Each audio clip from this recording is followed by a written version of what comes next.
नमस्कार मित्रों, आप सभी का विद्या भारती गुरुकुल में स्वागत है, अभिनंदन है। उम्मीद करते हैं आप सभी खुश होंगे, जिना दिल होंगे और रजाई वजाई के नीचे सो रहे होंगे, है ना। लेकिन हम लोग आपके लिए खड़े हैं, तटस्थ है और चाहते हैं कि आने वाला समय में आपका कामयाबी आपके कदम चूमे। तो उसी कामयाबी के लिए एक छोटा सा आपके लिए गिफ्ट है और वो गिफ्ट है आपके लिए क्वेश्चन के माध्यम से। मैं आपको ये बताना चाहता हूँ कि हमें कुछ सब्जेक्ट पे जो कि एक बहुत बड़ा विस्तार होता है। जैसे आप जानते हो कि जो जीके का सिलेबस है वो समुद्र जैसा होता है ना। तो जो समुद्र है उसको एक छोटे से पात्र में यदि रखना हो तो उसके लिए क्या करना चाहिए, तो समेटते हुए संकीर्ण रूप से छोटे स्तर पर हम लोग आज बात करेंगे। ठीक है, तो ये मान के चलिए कि गागर में सागर भरना है और इसका सीधा अर्थ ये होता है कि जो विस्तार पूर्वक जो सिलेबस है, जो बहुत बड़ा चैप्टर होता है, उसे कैसे छोटे करके इफेक्टिव तरीकों से कैसे पढ़ा जा सकता है उसकी मैं बात करूंगा। ठीक है, तो उम्मीद करते हैं आप सभी खुश होंगे, है ना। और खुश इसलिए होंगे क्योंकि आने वाला समय आपके लिए बहुत अच्छा रहेगा, क्योंकि 2026 का ये पहला महीना चल रहा है। फर्स्ट जनवरी आपका समाप्त हो गया होगा, कसम उसम खा चुके होंगे कि इस साल तो कुछ करना है। लेकिन मोटिवेशन इसी तरह का होता है जैसे कोई कॉम्बी फ्लैम का टेबलेट खा लेंगे ना, तो कैसे दर्द निवारक गोलियां होती है, तुरंत दर्द ठीक हो जाता है। इन बच्चों को भी बहुत जल्दी ठीक हो जाता है। तो चलिए, ये नहीं कि क्रिस का गाना सुन रहे होंगे आप लोग तो दिक्कत हो जाएगा जी। आ जाओ, चलो। तो क्या टॉपिक है आपके दिमाग में, देखिए। सबसे पहली बात तो ये थी कि शुरुआत बिल्कुल छोटे स्तर से करना चाहिए, एक लो लेवल से करनी चाहिए, है ना।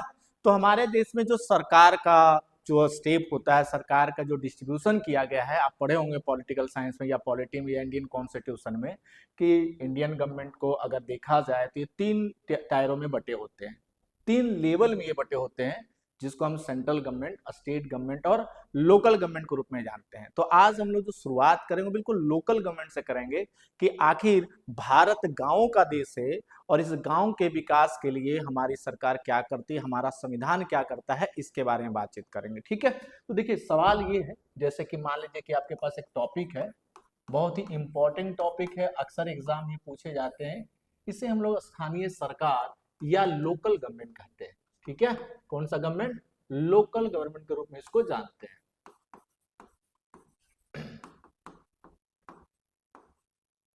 ठीक है, लोकल गवर्नमेंट इसको कहते हैं। लेकिन सवाल यह है कि हमारे भारत के संविधान में स्थानीय सरकार का उल्लेख कहीं किया गया है या नहीं किया गया है। स्थानीय सरकार किसको कहते हैं, लोकल गवर्नमेंट क्या होता है, क्या पंचायत और राज्य सरकार से संबंधित जो एमसीडी है उसको कैसे एग्जाम में प्रश्न पूछ दिए जाते हैं। जैसे मान लीजिए आपके सामने एक क्वेश्चन आ जाए या दिया जाए कि हमारे देश में पंचायती राज की शुरुआत कब से हुई, क्यों हुई, इससे रिलेटेड कौन कौन सी कमेटियां था, कौन कौन सा समिति था। तो जब हम लोग स्थानीय सरकार की बात करते हैं तो इसमें दो प्रकार की सरकार के बारे में हम लोग पढ़ते हैं, और एक को तो कहते हैं बच्चा पंचायत। अक्सर आप सुने होंगे कि गांव के बरगद के पेड़ के नीचे, बरगद वृक्ष के नीचे आज पंचायत लगाई गई है ना। कई बार तो घर में भी पंचायत हो जाता है, कई बार पड़ोसी लोग भी पंचायत करते रहते हैं। देखे होंगे कि पंचायती में 4 महिला बैठ गए और उसके बारे में व्यंग कर रहे हैं, उसके बारे में कर रहे हैं। पुरुषों का भी यही हाल होता है, ताश के पत्ते खेल रहे हैं तो पंचायत जैसे वर्ड हम लोग बोल देते हैं।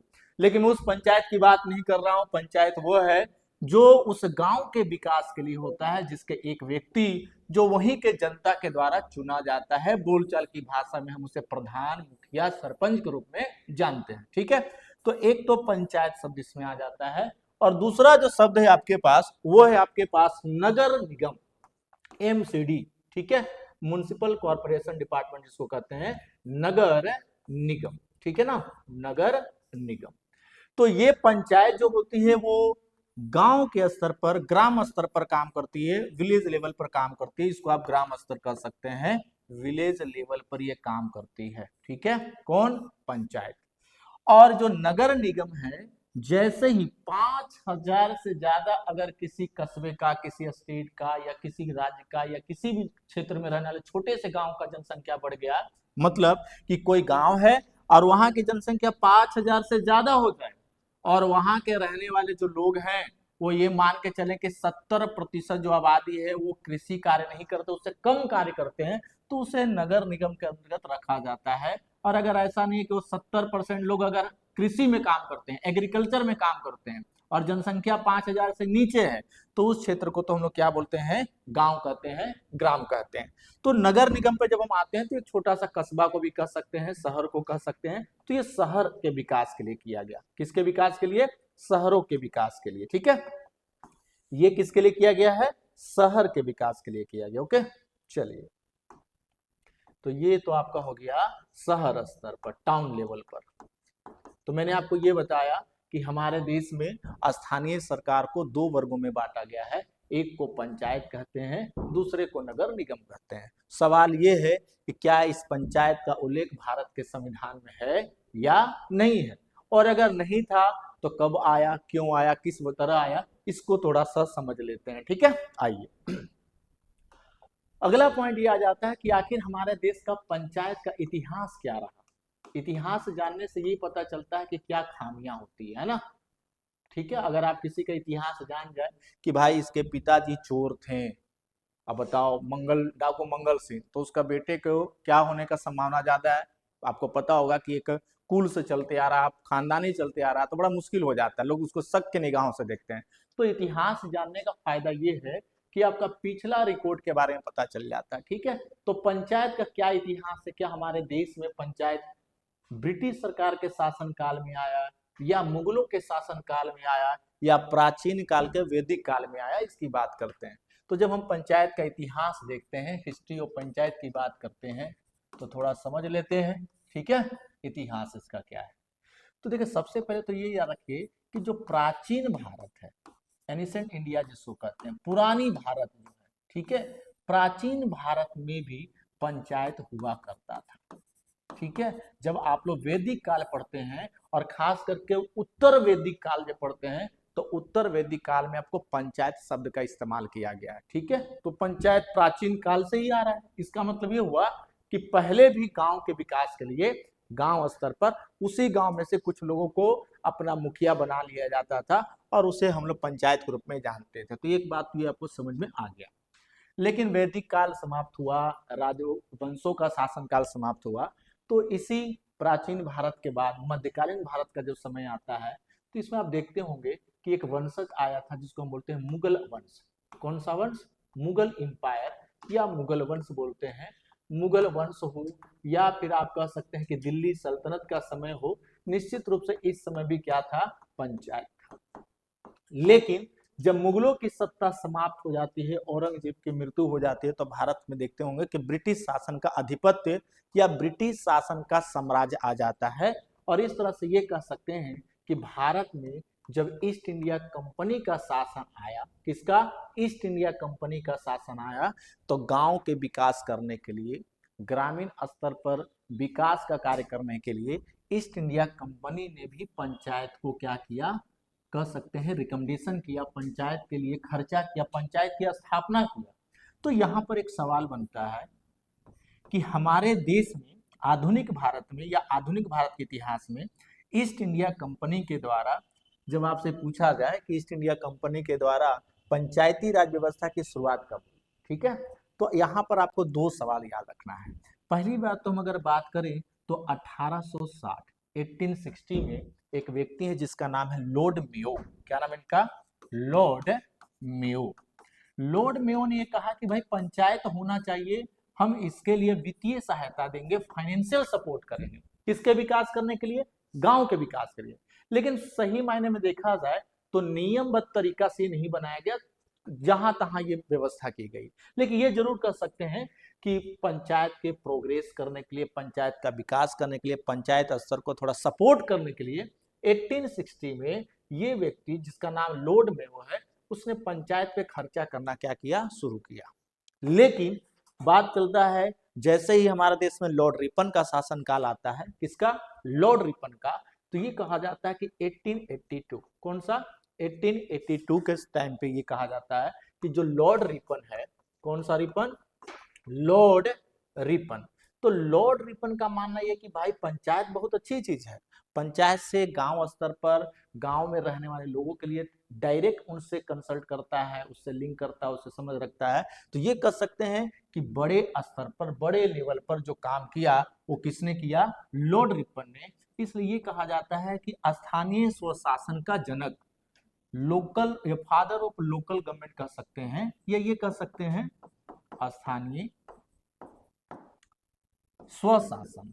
ठीक है, स्थानीय स्वशासन का जनक किस व्यक्ति को कहा जाता है? तो याद रखना आपको, किसको कहा जाता है? लॉर्ड रिपन को कहा जाता है। मेयो ने सिर्फ और सिर्फ ये कह सकते हैं कि स्टार्टिंग श्री गणेश किया था, लेकिन सही मायने में सक्सेस नहीं रहा।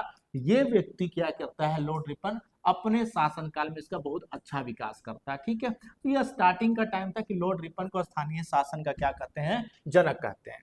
लेकिन हमारा देश आजाद हो गया। आजादी के पश्चात भी हमारे देश में बहुत सारे कानून आए। उस कानून की अगर हम बात करें तो भारत शासन अधिनियम 1919, ठीक है, भारत शासन अधिनियम 1919, गवर्नमेंट ऑफ इंडिया एक्ट 1919 में क्या हुआ? इस बात को कहा गया कि भाई हमें स्थानीय स्वशासन के विकास के लिए कुछ ध्यान देना चाहिए। इसका मतलब ये हुआ कि ईस्ट इंडिया कंपनी जो है वह अपने हर कानून में कहीं ना कहीं पंचायत का उल्लेख करता है, और इस तरह से देश को बाद में जब आजादी मिला, जब हमारे देश का संविधान बना, तो जरूरत पड़ गया कि पंचायत होना चाहिए या नहीं होना चाहिए। ठीक है, तो ये तो रहा इसका इतिहास। लेकिन बात करते हैं कि हमारा जो देश आजाद हुआ 15 अगस्त 1947। ठीक है, ये तारीख आप सभी को याद होगा, राइट। और जो संविधान बनकर तैयार हुआ और लागू हुआ, लागू होने की अगर हम बात करें संपूर्ण रूप से, तो 26 जनवरी क्या है? 1950। इस तारीख को जब लागू हुआ तो जो भारत का संविधान है उसमें कहीं भी पंचायत का उल्लेख नहीं है। किसका उल्लेख नहीं है? पंचायत का उल्लेख नहीं है। कब? 26 जनवरी 1950 को जब भारत का संविधान संपूर्ण रूप से लागू हो जाता है, हम गणतंत्र हो जाते हैं, हम लोग रिपब्लिक कहलाते हैं, तो इस समय भारत के संविधान में कहीं भी पंचायत शब्द का उल्लेख नहीं है। लेकिन आज के समय में आर्टिकल 243 से लेकर, फिर से ध्यान रखना, कौन सा? आर्टिकल 243 से लेकर आर्टिकल 243 का ओ का मतलब ABCD से लेकर कहां तक? ओ तक अगर हम बात करते हैं, भाग कौन सा है बच्चा? तो भाग 9 है। इस भाग 9 में और कौन सी अनुसूची? 11वीं अनुसूची में पंचायत का उल्लेख किया गया। ठीक है, लेकिन सवाल यह कि ये सब आया कैसे? पंचायत को कैसे इसमें दर्जा दिया गया? पंचायत को आखिर संवैधानिक दर्जा देने के पीछे क्या काम हुए? ये आपको ध्यान रखना। अब आप जो सोचो मैंने क्या क्या बोला। आर्टिकल 243, ठीक है, कहां तक? ओ तक जाएंगे। उसके बाद भाग कौन सा? 9। कौन से अनुसूची? 11, जिसमें कितने विषय? 29 सब्जेक्ट हैं। तो ये तो आज के समय का है, लेकिन कह सकते हैं कि 26 जनवरी 1950 से लेकर 24 अप्रैल 1959, ठीक है, 1959। अगर हम इस तरह की बात करते हैं तो पता चलता है कि इस तारीख से लेकर इस तारीख तक क्या पंचायत को संवैधानिक दर्जा मिला है? तो अभी तक नहीं मिला है। तो आप लोग बुक में पढ़ते होंगे कि एक तो 73वां संविधान संशोधन हुआ, जिसके तहत क्या किया गया? पंचायत को संवैधानिक दर्जा दिया गया। कब दिया गया? 1992 में ये पास हुआ, और लगभग पूरे देश में 1993 से ये लागू हो गया। ठीक है, लेकिन मैं आपसे अगर जरा से ये पूछूं कि भारत में पंचायती राज व्यवस्था से संबंधित पहली बार विधेयक किस वर्ष लाया गया? पहला विधेयक। दूसरा, कौन सा संविधान संशोधन हुआ? तो आप तुरंत फटाक से लगा देंगे आंसर, 73वां संविधान संशोधन हुआ। और ये आप यहाँ पर गलत कर देंगे जो अक्सर पढ़ते आ रहे हैं। ठीक है, पहली बार पंचायती राज व्यवस्था से संबंधित जो संविधान संशोधन लाया गया वो 64वां संविधान संशोधन लाया गया। कौन सा? 64वां। लेकिन राजीव गांधी की ये सरकार थी, और राजीव गांधी ने इस सरकार को क्या किया? राज्यसभा में ये विफल हो गया। फिर दोबारा जब इसकी हम बात करते हैं तो 1992 में जब PV नरसिम्हा राव की सरकार है, इस समय हमारे देश में क्या आया? 73वां संविधान संशोधन आया। और वो कब आया? 1992 में आया। तो ये बताओ पहली बार पंचायत से संबंधित विधेयक कब लाया गया? 64वां संविधान संशोधन 1989 में लाया गया। इस वक्त ये फेल हो गया। ठीक है, लेकिन लाया तो पहली बार गया। और दूसरा कंडीशन कि पास कब हुआ है? तो पास किसमें हुआ है? 73वां संविधान संशोधन में क्या हुआ? पास हुआ। तो ये चीज आपको सीखने वाला है। अब बताओ 100 बच्चों को हम ये क्वेश्चन दे देना तो उसमें से हमको लगता है कि 99 बच्चे यही कहेंगे कि 73वां में किया गया। अब आप गलत हो जाएंगे, और एक बच्चा उसको सही किया तो उसका रैंकिंग भी बढ़ जाएगा। तो चलो यहाँ तक हम लोग पहुंचते हैं कि आखिर ऐसे कैसे हो गया, क्या कंडीशन है, आ जाते हैं। ठीक है, हमारे देश में पहली बार जब चुनाव हुआ, चुनाव के पश्चात हमारे देश के मतलब डायरेक्टली पंडित जवाहरलाल नेहरू को देश का प्रधानमंत्री नियुक्त कर दिया गया, बनाया गया सर्वसम्मति से। और ये कहा जाता है कि गांव के विकास के लिए, किसके विकास के लिए, गांव के विकास के लिए। विकास का यहाँ मतलब है वहां के सड़कें, वहां का ग्रामीण व्यवस्था, वहां का कृषि व्यवस्था, सब पे ध्यान देना। तो गांव के विकास के लिए, ठीक है, किसके विकास के लिए, गांव के विकास के लिए पहली बार क्या किया गया, एक कार्यक्रम चलाया गया और उसे कहते हैं सामुदायिक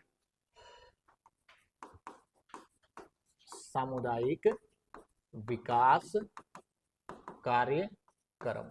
ठीक है, पहली बार यदि कोई योजना है, जैसे आप लोग मनरेगा का नाम सुने हैं, आजकल तो राम जी के नाम से हो जाना जा रहा है योजना, है ना। लेकिन अगर मैं आपसे ये कहूं कि गांव के विकास के लिए पहला बार अगर कोई योजना आया, योजना समझ रहे हो ना, बहुत सारे प्लानिंग वगैरह होते हैं, तो पहली जो योजना आया उसे क्या कहते हैं, सामुदायिक विकास कार्यक्रम।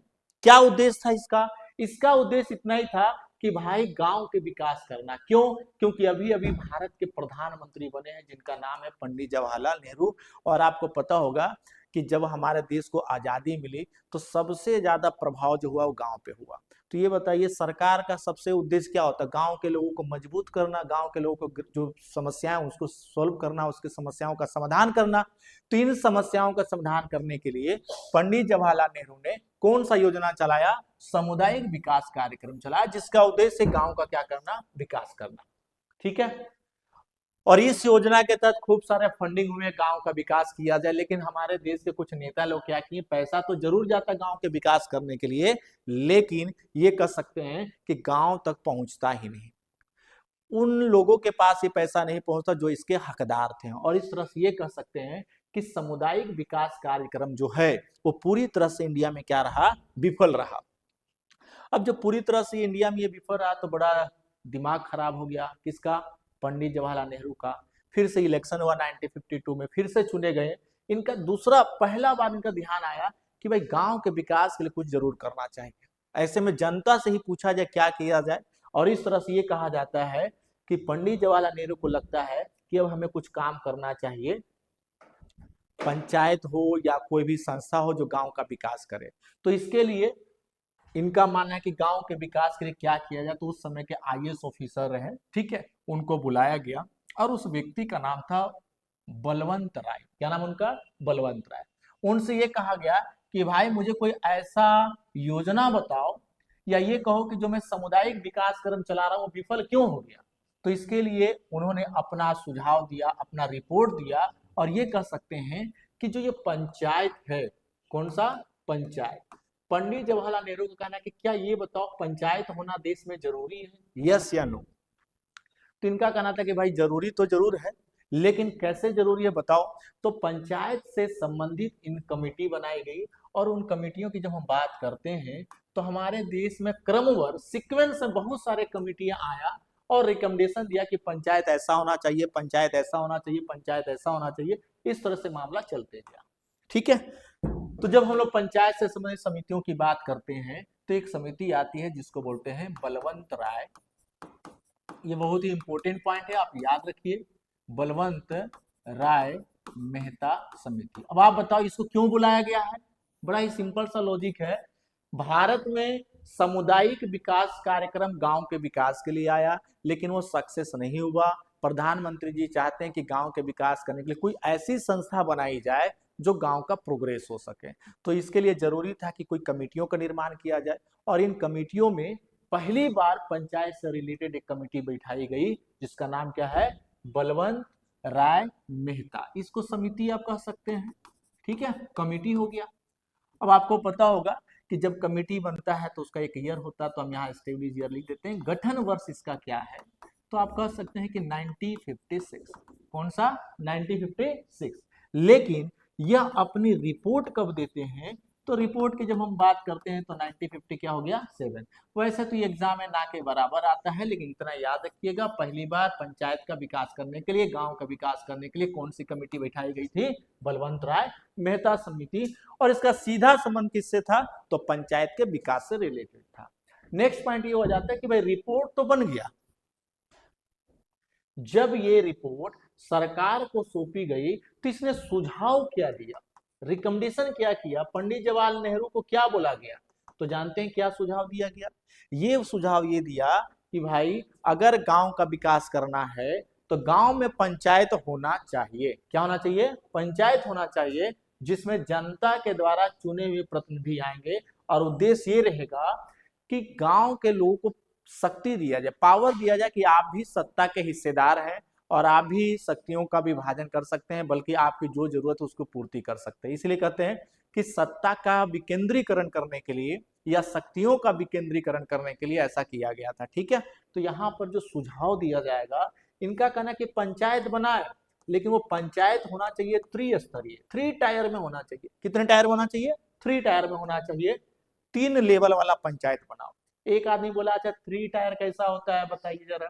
तो बोला देखो, जो हम 3 टायर की बनाएंगे तो जो पंचायत हमारा होगा, क्या होगा? पंचायत। तो एक तो होगा भाई जिला परिषद के नाम से जाना जाएगा। कौन सा परिषद? जिला परिषद। ये जिला स्तर पर होगा, डिस्ट्रिक्ट लेवल पर होगा। ये किसका रिकमेंडेशन है? बलवंत राय मेहता का। और फिर एक होगा ब्लॉक स्तर पर।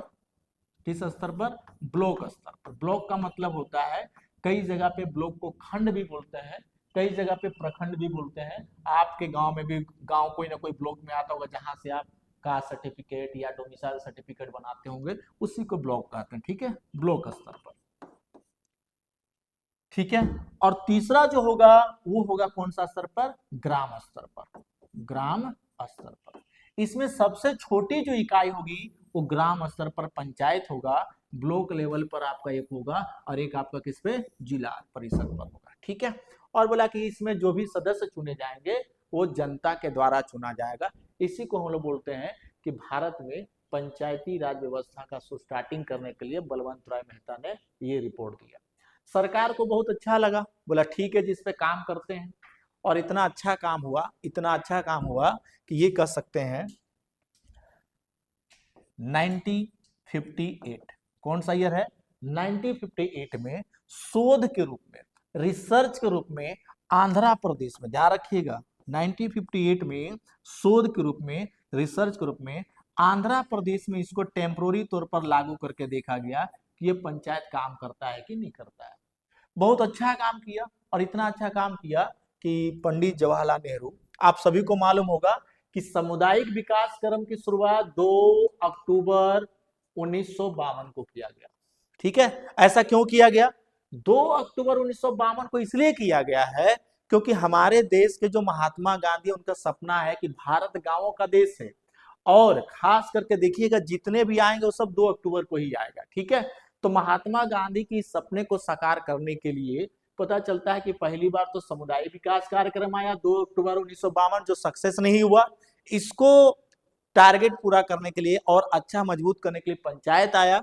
और इस तरह से ये कह सकते हैं कि जब बलवंत राय मेहता की रिपोर्ट आकर आश्वासन दिया गया कि भाई अच्छा चीज है, इसको लागू किया जाए, तो 2 अक्टूबर 1959 को क्या किया गया? राजस्थान के नागौर जिला, एक गांव है बांदग गांव या बांदापुर गांव बोलते हैं, वहीं से इसकी क्या की गई? शुरुआत की गई। फिलहाल आप नागौर डिस्ट्रिक्ट याद रखिए। लेकिन ये कब से? 2 अक्टूबर 1959, 2 अक्टूबर 1959 से राजस्थान के नागौर से। अब आपसे पूछ दिया जाए कि पहली बार शोध कहां हुआ, तो आंध्र प्रदेश उत्तर आ जाएगा। संपूर्ण रूप से लागू कहां हुआ? संपूर्ण रूप से लागू करने वाला राज्य कौन सा रहा? तो राजस्थान रहा। और फिर से आंध्र प्रदेश 1959 में हो गया। उसके बाद फिर आपका गुजरात, उसके बाद आपका महाराष्ट्र, उसका इस तरह से चलते चलते, ठीक है, कर्नाटक, पश्चिम बंगाल, इस तरह से कई राज्यों ने इसको क्या किया? अपना लिया। लेकिन लफड़ा ये आया कि ये भी सक्सेस नहीं हुआ, सरकार चेंज हुआ। अब सरकार चेंज हुआ, हाँ हमारे देश में पंचायत की शुरुआत तो हो गई, लेकिन ये जान जाइए कि पंचायत को अभी तक संवैधानिक दर्जा नहीं दिया गया। क्यों नहीं दिया गया? इसके लिए जरूरी था कि भाई इसके लिए क्या काम होना चाहिए, तो अगला पॉइंट ये आ जाता है कि बलवंत राय मेहता समिति के रिपोर्ट को जांच करने के लिए कि पंचायत कितना अच्छा है, पंचायत कितना खराब है, इसके लिए एक नई कमेटी बनाई गई जिसको बोलते हैं अशोक मेहता समिति। आप अशोक मेहता कमेटी भी कह सकते हैं, ठीक है, अशोक मेहता समिति या कमेटी। ठीक, इसका भी कंडीशन ऐसा है, ये 1976 में गठित हुआ, लेकिन यह अपनी रिपोर्ट 1977 में क्या किया, लागू किया। ठीक है, कौन, अशोक मेहता। अब अशोक मेहता जी आए तो इनका क्या कहना था कि अरे यार बलवंत राय जो है ना, बलवंत, ये फालतू का 3 टायर बांट दिया है, आप इसको 2 टायर में भी समाप्त कर सकते हैं। मतलब कि इसने क्या सुझाव दिया, बोला पंचायत तो हो लेकिन ये 2 स्तरीय हो। कैसा स्तरीय हो, 2 स्तरीय हो, सेकंड टायर वाला हो। बोला सेकंड टायर कैसा बनाएंगे जी, बोला कुछ नहीं, एक तो आपका राज्य स्तर पर हो जाए और एक आपका कौन सा, जिला स्तर पर हो जाए। कौन सा, जिला स्तर पर। तो ये राज्य वाला को ना हटा के जिला स्तर पर बोला गया बाद में, और फिर बोल दिया क्या कि ब्लॉक स्तर पर करो, ग्राम सभा को हटा दो। मतलब इनका कहना है कि सेकंड टायर वाला, सेकंड लेवल वाला ही होना चाहिए, थर्ड लेवल का नहीं होना चाहिए। अब आपसे पेपर में पूछा जाए कि अशोक मेहता ने कितने स्तरीय व्यवस्था किया, तो 2 स्तरीय किया। बलवंत राय ने कितना किया, 3 स्तरीय किया। ठीक है, सरकार ने बोला ठीक है जी, हम आपकी बात को रखते हैं, लेकिन इसमें तो मेन को ही हटा दिए, गांव के आदमी का विकास करना है, गांव का आदमी है ही नहीं। सरकार इसको अनएक्सेप्ट कर दिया, इसको खारिज कर दिया, बोला भाई तुम्हारा तो बहुत ही घटिया रिकमेंडेशन है, हम आपकी बात को नहीं मानेंगे। ठीक है, फिर पता चलता साउथ का एक आदमी आए, और उस साउथ वाले आदमी को हम बोलते हैं GVP राव समिति। ठीक है, GV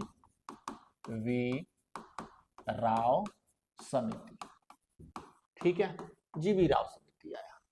जब जीवी राव समिति की बात करते हैं, किसका, जीवी राव समिति की जब हम बात करते हैं तो पता चलता है कि इस व्यक्ति ने, इसका क्या कहना था। ठीक है, जीवी राव समिति जी का, ये आपका 1985 आप इसको ले सकते हैं। ठीक है, तो जब जीवी राव समिति जी का बात आता है तो इनका मानना है कि देखिए हम लोग ज्यादा कुछ तो नहीं करेंगे, लेकिन ये जरूर है कि मेरा सुझाव तो बस इतना है कि आप 3 टायर नहीं, 2 टायर नहीं, 4 टायर करो। ये और खतरनाक बोला, ये बोला कि 4 स्तरीय बनाओ। कितना स्तरीय, 4 स्तरीय बनाइए। अब देखो खर्चा बढ़ जाएगा, अरे भाई पहला में भी खर्चा, दूसरा में भी खर्चा, तीसरा में भी खर्चा, 4 में तो और खर्चा ज्यादा था। 4 स्तरीय रिकमेंडेशन किया। बोला 4 स्तरीय कैसा होगा बताओ एक बार। बोला 4 स्तरीय ऐसा होगा कि एक तो राज्य स्तर पर बनाएंगे, किस स्तर पर, राज्य स्तर पर। एक बनाएंगे डिवीजन स्तर पर, मंडल स्तर पर, मंडल डिवीजन बोलते हैं इसको। ठीक है, मंडल स्तर पर।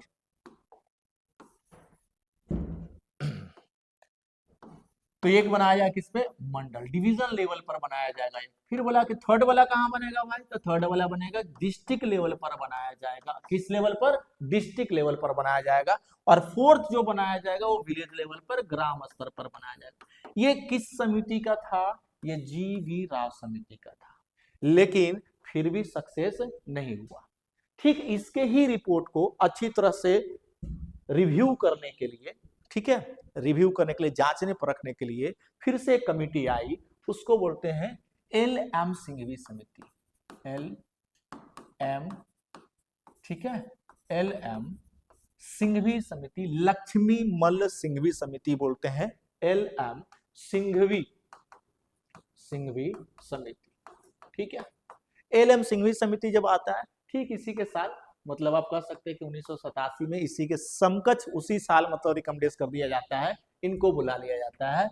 और इन्होंने क्या सुझाव दिया, इन्होंने सुझाव ये दिया कि देखो भाई पंचायत तभी अच्छा होगा, पंचायत बेहतर तभी काम करेगा, गांव का विकास तभी होगा जब इस पंचायत को संवैधानिक दर्जा दिया जाएगा। मतलब कि पंचायत को संवैधानिक दर्जा दिए जाने की बात कब से की गई है, तो LM सिंघवी समिति के हिसाब से ये किया गया। किसके हिसाब से, LM सिंघवी समिति ने पहली बार पंचायत को क्या करने के लिए, संवैधानिक दर्जा दिया जाए और इसको वित्तीय सहायता प्रदान किया जाए। इतना ही नहीं, SC ST महिलाओं को इसमें रिजर्वेशन दिया जाए। ये सब रिकमेंडेशन किस व्यक्ति ने किया? LM सिंघवी समिति ने। तो एग्जाम पॉइंट इसमें बस इतना याद रखिएगा कि पंचायत को क्या दिया जाए, पंचायत को संवैधानिक दर्जा पहले दिया जाए, क्योंकि संविधान में कहीं इसका उल्लेख ही नहीं है। संवैधानिक दर्जा दिया जाए, ठीक है, ये बोला गया। कहा कि अच्छा भाई संवैधानिक दर्जा देने से क्या ये सक्सेस हो जाएगा? बोला हाँ बिल्कुल सक्सेस हो जाए।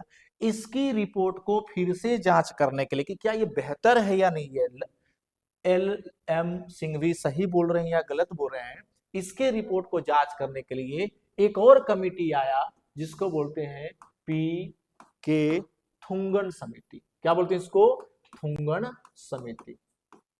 ये भाई थुंगन लिखे, हाँ, PK थुंगन समिति याद रखिएगा। PK थुंगन समिति 1988 के करीब करीब ही आया, ठीक है।